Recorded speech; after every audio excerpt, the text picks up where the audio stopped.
Hey guys, today we are going to be reacting to David Pakman and his video called The Truth About Men and Women's Sports. Let's get into it. Let's talk about the truth about men in women's sports. Now, listen, the truth is what we're talking about here is trans women in athletics. That's It's also interesting that he uses Caster Semenya here in his example because Caster Semenya doesn't identify as a trans woman, and everyone likes to say that she is intersex. I mean, she is intersex, but she was assigned female at birth, and everyone likes to say that, like, well, she's a cis woman. Well, if you look at her Wikipedia page, you can see that Semenya has an intersex condition called 5 alpha reductase 2 deficiency, which only affects genetic males. Individuals with this condition have normal male internal structures that are not fully masculinized during the embryo's development, resulting in external genitalia that appear ambiguous or female at birth, which is why she was, assigned female at birth. Although Semenya was assigned female at birth, she has XY chromosomes, undescended testes, and naturally high testosterone levels in the typical male range.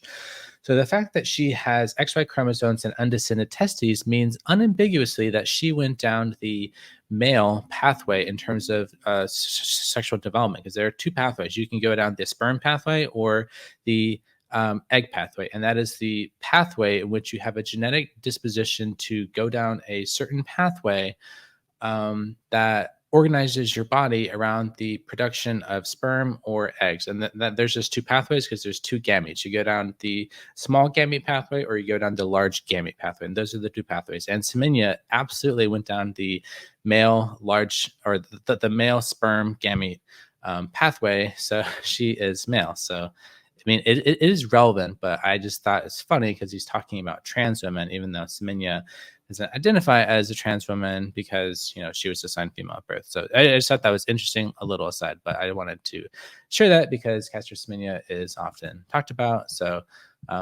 let's get back to the video. that's the issue. The right has made this into an issue and they call it boys in girls sports or men in women's sports. What we're talking about is trans women born biologically male in women's sports. Now, the reason I'm going to do this today is I want to have one clip to point to when people call in and ask me about this. It's not a super interesting issue to me because I think it is super interesting, and I'll get to it later. It's interesting because so many on the left think it's not interesting. I don't think it is even remotely a super important issue, but we will get to that. The right has been talking about this endlessly. Trump and others regularly get applause when they say, we will ban men from women's sports. And we will ban men. Okay, here's just one example of Trump at CPAC. I could play 1,000 of these clips of different Republicans talking about this, but this is the gist of how they discuss it. I will revoke every Biden policy promoting the chemical castration and sexual mutilation of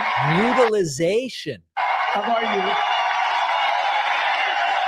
and ask Congress to send me a bill prohibiting child sexual mutilation in all 50 states. That should be easy. And we will keep men out of women's sports. Big applause line. All right. So, what is the deal with so-called men in women's sports? Is it an issue? Sure, it's an issue. Think about it this way. And we're going to put up like a flow chart here. You've got all issues. And then you have specifically issues related to gender and sexuality, which are a fraction of that. And then within that, LGBTQ, you've got trans issues within that. That's a slice. And then within trans issues, you've got a mental health component. You've got other health elements, like, for example, hormone therapy and gender affirmation, all these. Okay. And then you've got like discrimination related issues within trans issues, within gender and sexuality, within all issues. And then within discrimination related trans issues, we have sports issues. And then under sports issues, it's trans women in sports. Okay, this is very interesting because he has all issues and then gender and sexuality issues, and then immediately under transgender or like immediately under gender and sexuality issues, he has transgender issues. Well, what about female issues? Like, how come female issues isn't immediately under gender and sexuality issues? Because I mean, there are way more females than there are trans people, particularly trans women. So I mean, just the actual framing here is like, oh, like all issues, gender issues, and then trans issues. Like, what about female issues? What about the female issues? Like, so just like think about that in terms of this framing. It's like, oh, this is just a tiny little issue because it's just about trans issues and trans women in little sports. It's just it's not a big deal, not a big deal. Well, what about female issues? Where are the female? I don't see female on here whatsoever. I mean, aren't they part of gender and sexuality issues? I mean, I'm pretty sure like females have a gender and like they have issues and they have discrimination issues too. And they have sports issues, but you don't see anything on here about females. So I just thought this was like an interesting framing. Issues. And then within that, it's sports where muscle mass confers an advantage. Okay, this is another thing. Sports where muscle mass confers an advantage. It's not just muscle mass. Everyone thinks it's about muscle mass. It's about your skeletal size. It's about your cardiorespiratory system. It's about like the length of your limbs, which confers like fulcrum advantages. About the Q angle of your femur coming off the pelvis, which confers torque advantages. It's about the carrying angle of your arm angle coming off your skeleton from the side of your body, which confers grip strength advantages. I mean, it's more than just muscle mass. It's about the density of your muscle. It's not just how much mass there is. It's about the type of fibers. It's about I mean, there's so much more, and just to reduce it to like muscle mass, it kind of just erases like the numerous physiological differences between males and females, which is why I care about this issue, because there seems to be this concerted effort in the woke left to just be completely ignorant about all the things that make males different from females. And they just want to say like, oh, it's just about muscle mass. Like the only difference between males and females is like muscle mass. No, there's so much more to it. Like muscle mass is just one factor, and there are many, many, many, many factors, which is why this is an issue. Issues. So let's not pretend that the issue is bigger than it is. Okay. Okay, let's not pretend it's bigger than it is. Well, it's bigger than it is because, yes, technically on a numerical issue, like from sheer numbers, there are not like hundreds of thousands of trans women competing in sports. So yes, numerically, it might seem like a small issue, but it reflects the general principle. It reflects the principle that the left sees no problems with males who have gone through male puberty competing in the female sports category, which reflects a complete ignorance about how reality works. So it is an epistemological, a philosophical issue in regards to, this sort of erasure of the female sex and replacing biological sex categories with subjective categories, which is an extensible issue. So it also impacts, how we define the inclusion of, okay, so let's say you are a trans woman or you identify as trans, and which prison do you go to? You are a serial and murderer of females, and now you identify as a female. Do you get to go to the women's prison? So it is more than just sports. It's just that the sports issue clearly illustrates the reality denialism of the left in regards to the fact that trans women are male. And in many contexts, it is important to recognize that maleness. And the fact that the left seems completely allergic to talking about the fact that trans women are male, and they just want to replace biological categories in all instances with a sort of inner gnosis, a inner subjectivity, inner feelings, self ID. They want to completely replace the biological categories that we use to demarcate certain social structures in our civilization with inner gnosis, inner feelings, inner subjectivity. And I'm not saying it's wrong to have inner gnosis, inner subjectivity, inner feelings.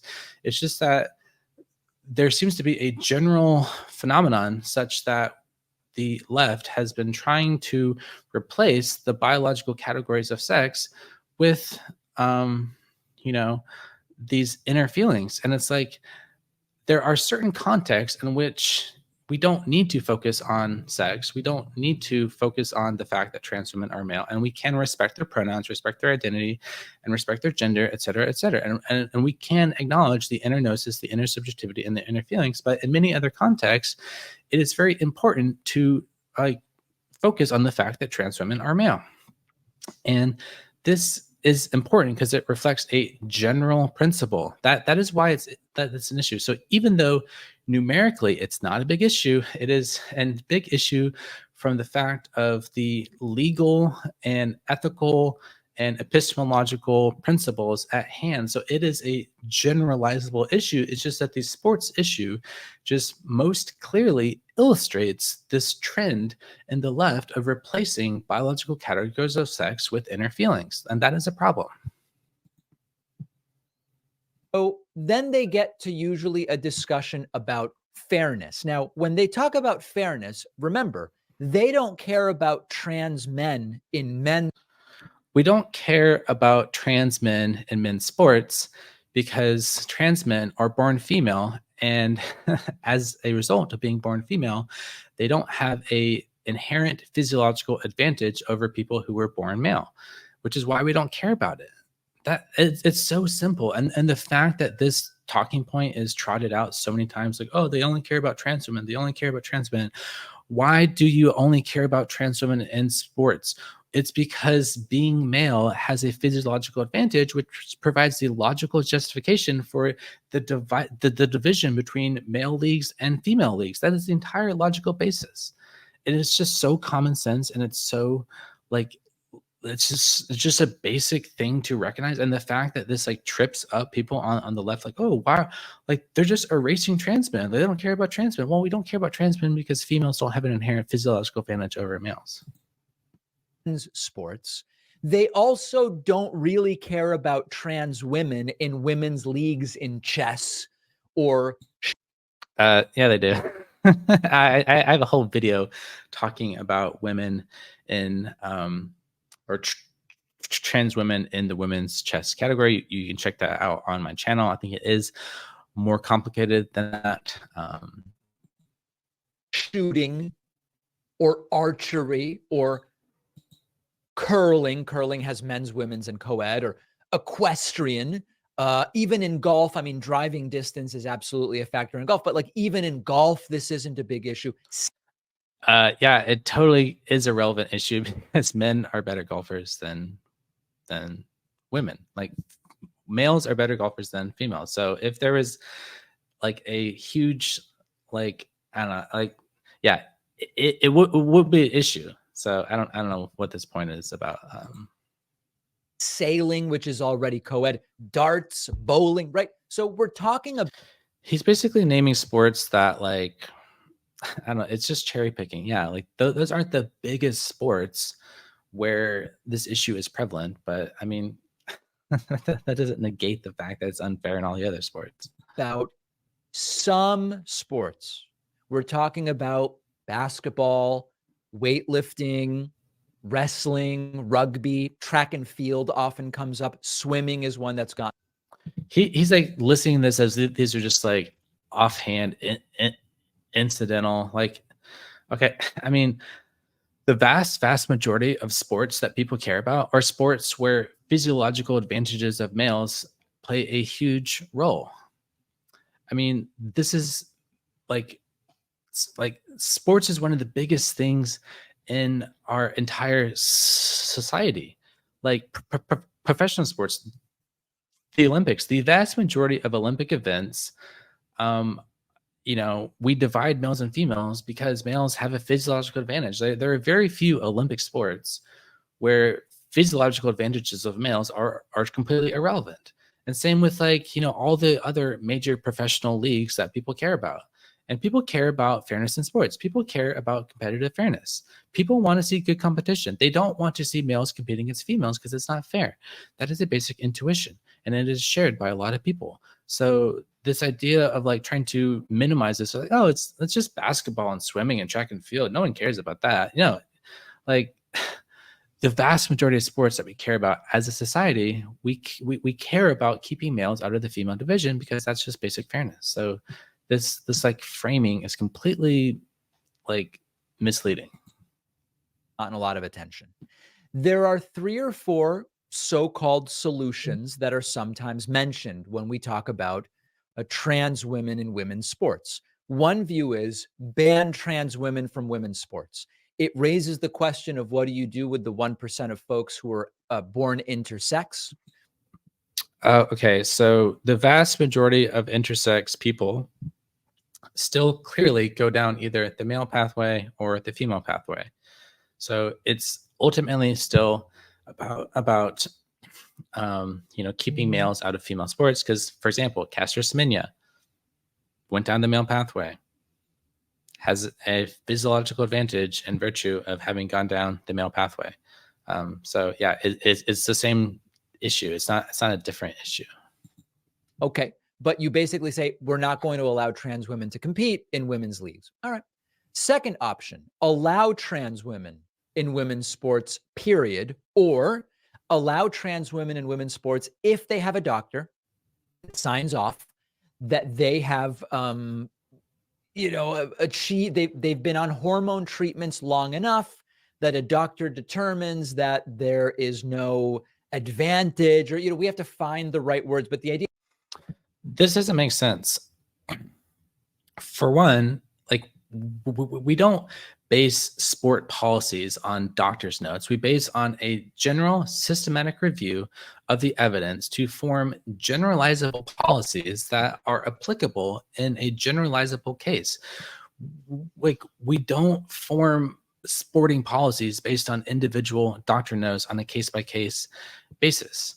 Like we look at the evidence, we look at the literature review, we look at systematic evidence, and then we form generalizable policies that are enforceable from a perspective of fairness. And we actually have done this research. I'm not going to go into it in this video because I have gone through the literature review many times and many other videos on my channel talking about the systematic literature reviews that decisively show very conclusively that trans women, even if they've gone on hormones, still retain an inherent physiological advantage in virtue of being born male and going through male puberty. And this whole thing like, oh, well, we'll just rely on a doctor's note. We'll just let the doctor, decide, whether it's fair. Well, what if there's some like weak and scrawny male who wasn't trans, and some doctor wrote a note and said, oh, well, this like male has very low testosterone levels and is weak and scrawny. So therefore, in my personal opinion, it probably wouldn't be that unfair for him to compete in the female league. No, we don't do that. Why? Because we just don't let males compete in the female league, because we generally recognize as a matter of population averages that males have an inherent physiological advantage. And it doesn't matter if you're like on the complete lower end of the bell curve in terms of male physiology, in terms of male athleticism. Like we don't let the absolutely least athletic males in the entire world compete in the female division, even if a doctor would say, oh yeah, they're terrible athletes, so therefore they should be allowed to play in the female league. No, we have a general policy principle of preventing males from competing in the female league because that's what's fair. We form that fairness principle based on generalizable principles conducted from literature reviews. Is a doctor signs off that this is an individual who should be allowed to compete in women's leagues. Okay. Fourth thing that's mentioned is have a separate league or a separate division specifically for trans women. Yeah, like this is actually a good idea. We should totally have more open divisions. We should have open divisions for trans women to compete in. That makes perfect sense. That is a great idea. We should do that. And that's the way you deal with it. So let's first agree that we don't need to worry about some sports, as I already mentioned. We're really just concerned with sports where this might be relevant. He acts like that's a good point.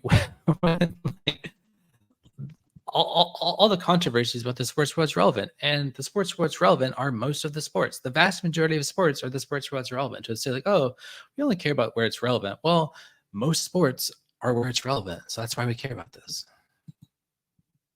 The first question is, do trans women actually have an advantage? If you're going to Yes, they do. And I reviewed the literature on this many times in my channel, and they have studied whether or not going on hormones reduces the innate physiological advantage of being male and going through male puberty. And the answer is hormones barely make a difference in terms of reducing the gap between males and females, because males have a 10 to 50% physiological advantage inherently, depending on the sport. And you know, like hormone replacement therapy seems to reduce that gap by maybe like 5% in some parameters, but in many parameters, they are completely irreversible. Once you go through male puberty, your skeleton doesn't change, and the very shape of your skeleton confers certain physiological advantages and many other things. So yes, the evidence is clear. seriously discuss this, you first have to address the question, do trans women actually have an advantage? Everyone assumes, Yes, they do. The evidence is clear. I've gone over this many times. of course, always in every single one of these sports. The real answer is sometimes. And The real answer is most of the time, in almost all cases, based on the literature review. So yes. the reality is that many trans women transition early in adulthood. Sometimes they don't undergo male puberty in the same. Okay, so the issue of like, oh, like, what about trans women who went on blockers? Okay, yeah, that needs to be addressed as a separate issue that can be investigated using the methods of empirical science, but that is a small minority, very, very, very, very, very, very small minority. Like the vast, vast, vast majority of trans women who are playing in sports have gone through, um, you know, uh, male puberty, because there are kind of like two types of trans women. There's the classic transsexuals who've known from a young age, like kind of like your Jazz Jennings types who've known from a young age, and then there's all the rest who kind of figure it out like much later in life. And the ones that figured out much later in life, they make up the vast, vast majority of trans women. This is the two typology. There's the classic transsexuals who know from a young age and who would be candidates for going on puberty blockers, and it's a whole other separate ethical issue of whether we want to encourage that or not. But regardless, like that is not applicable, because the vast majority of trans women that does not apply to, because the vast majority of trans women figure out that they're trans after they've already gone through male puberty. So it's like this issue is irrelevant. And even for the trans women who have gone on puberty blockers, there is some suggestive evidence. I've seen evidence, and I'm going to talk about it at some point on my channel, but there's some evidence that puberty blockers do not negate all the innate genetic pathways or predispositions that come with being male and having male genetics. Because, for example, there's some evidence that shows that puberty blockers don't stop trans girls from growing taller on average than cis girls and females. And so, and height confers a range of physiological advantages, such as more muscle mass and more lean body mass. So yeah, like that, but that is definitely a separate empirical issue that we should address, but it is kind of irrelevant, because for the vast majority of trans women, it doesn't matter, because most trans women have gone through male puberty, and that is always going to be the case, because there are two types of trans women: those who figure it out young in life, and those who figure it out post-puberty. And the vast majority of trans women figure it out post-puberty. So this will always be an issue, and it's never going to, like, that gap is not going to diminish. Same way that cisgender males do, and end up being indistinguishable from cis women by any casual They're not indistinguishable. observer, and there's not really a concern there. So with that group, and again, we're subdividing to really get to the core of this. I don't know that they should be excluded from women's sports leagues. So if these early transition trans women have no muscular advantage, they may not have undergone male puberty, it seems they should be allowed to participate without any issue based on everything I've read. Then there's the issue that a viewer wrote to me about. Basketball players are selected for height. There are demographic groups that on average are shorter. They are already underrepresented, for example, in basketball. So what about trans women who are already smaller in stature due to their genetics? Are they really a threat to the integrity of? Yes, because they've gone through male puberty in most cases, and male puberty confers a whole host of physiological advantages. So-called women's sports? Maybe that's another group that should be allowed to participate. No, like, height is just one thing, but we don't also, like, if there was a short and scrawny male, like a super short and scrawny male, like a 5-foot super scrawny male, we wouldn't let him compete in the female division just because he's short. We just have a general policy of saying, if you've gone through male puberty, you don't get to compete in the female division. Doesn't matter how short you are. Doesn't matter how weak you are. Doesn't matter how scrawny you are. Because we have generally recognized that male puberty confers a whole host of, like, advantages. And we don't just, like, this idea of, like, oh, we're going to carve it all up based on, like, your individual skills or whatever. We're going to have, like, sports divisions for short people and other divisions for, like, super tall people. No, like, that's just not how it works. So without much controversy. So then we get to, what about trans women who have undergone hormone therapy? The data suggests that after 2 years, we're talking about let's talk about running as a sport, running.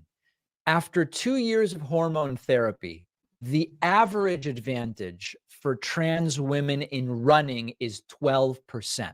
Now, that's a bell curve, and it would overlap with the bell curve for biologically born women.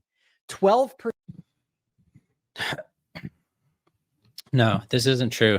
The actual literature that has systematically looked at this suggests that, like, going on hormones does not significantly, it reduces muscle mass by about, like, 12 or by 5%, but there's still a 10 to 50% physiological advantage due to many other factors, like your Q angle, your carrying angle, the length of your limbs, your muscle density, your type 2 fibers, more muscle mass, like higher VO2 max, bigger lungs, bigger heart, like there's so much more here.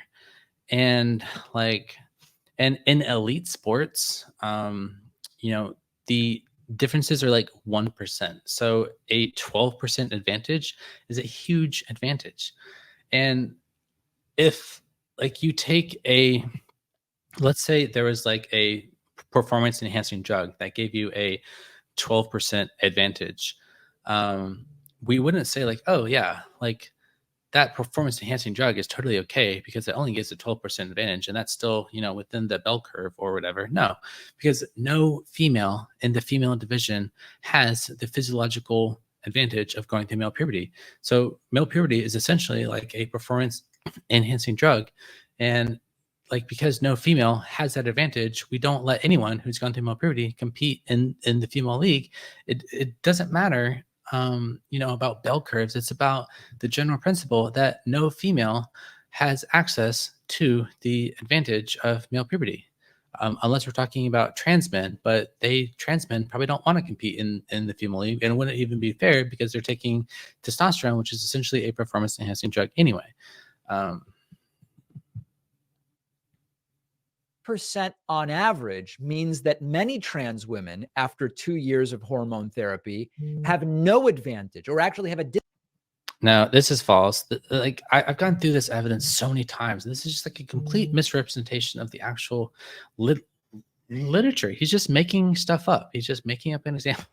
Like he's not reviewing the evidence in a systematic way, because the evidence shows that trans women, even if they got on hormone from 1 to 2 years, still retain a whole host of physiological advantages, because there are many things about being male and going through male puberty that produce irreversible changes that don't get reversed. Your skeletal size doesn't get changed. The length of your limbs doesn't get changed. Your heart size doesn't get changed. Your VO2 max, there's so many things. Your Q angle, your carrying angle, like your muscle density, your type 2 fibers. There's so many things here. disadvantage if you understand how a bell curve works. And then, of course, there would be some trans women who, after 2 years, would have a bigger than 12% advantage. But the point here is 12% is less than the variability within the group of biologically born women. So that becomes a tough case to also say, ban all of them. So the point here is, this doesn't make sense. Like, okay, so we're gonna let's say LeBron James comes out as trans tomorrow and starts hormones and goes on hormones for a year. We'll say, oh, we'll ban LeBron, miss LeBron, because that's not fair, because LeBron falls outside of the bell curve. But if you're some scrawny, like like trans woman who is super weak, will say, oh, that's okay. But like, where are you going to draw the line? You're going to look at, you're going to conduct you're going to have these athletes do competitive analysis, we're going to measure all their performance of every trans woman prior to being allowed to compete in the sports.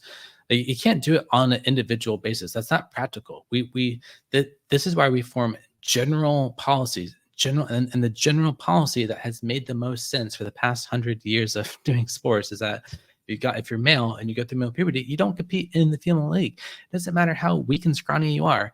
If you go through male puberty is an inherent physiological advantage.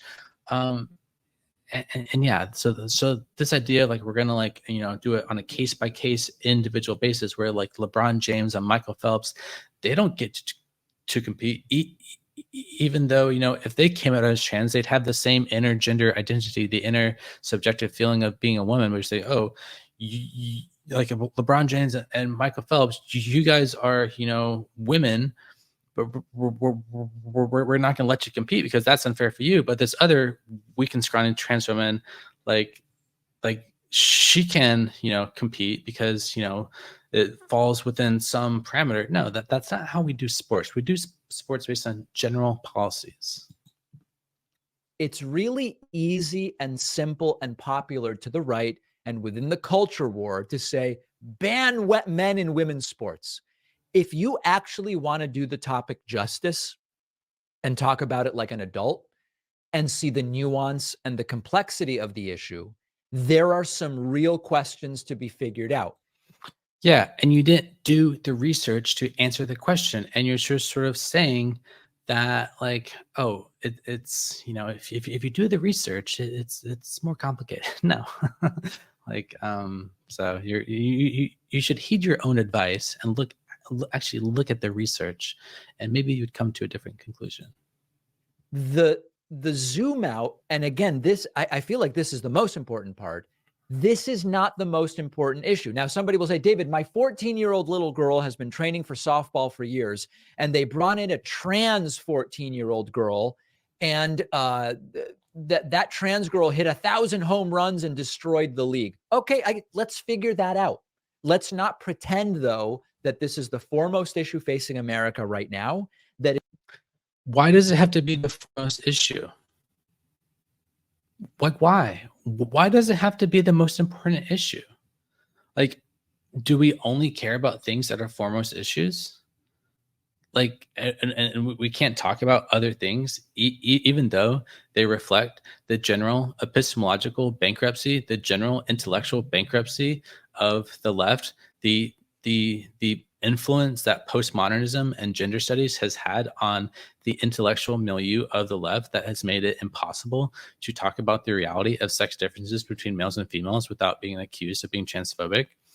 This idea that you can be canceled by a social justice mob for merely mentioning the fact that trans women are male and have a physiological advantage, that you can be labeled a hateful bigot for just saying that trans women are male and that they have an advantage, like from stating facts. Like, that is the issue. It is worthy of the vitriol and the hatred that's coming from the right. And also importantly, let's not even pretend that this is the biggest issue under the umbrella of trans issues. When we have attempts to block gender affirming care, we have groups openly discriminating, we've got the bathroom stuff, we've got all these different things. I don't even believe for a second that trans women in women's sports is the biggest trans issue. So if it's not a big deal, then why are you going to bat so hard for it? Like, why can't you just grant the point? Why can't you just grant the point and say, like, yeah, like trans women are male and males have a physiological advantage. Let's just move on to all the other things like bathrooms or gender affirming care or whatever. Like, well, just focus on that.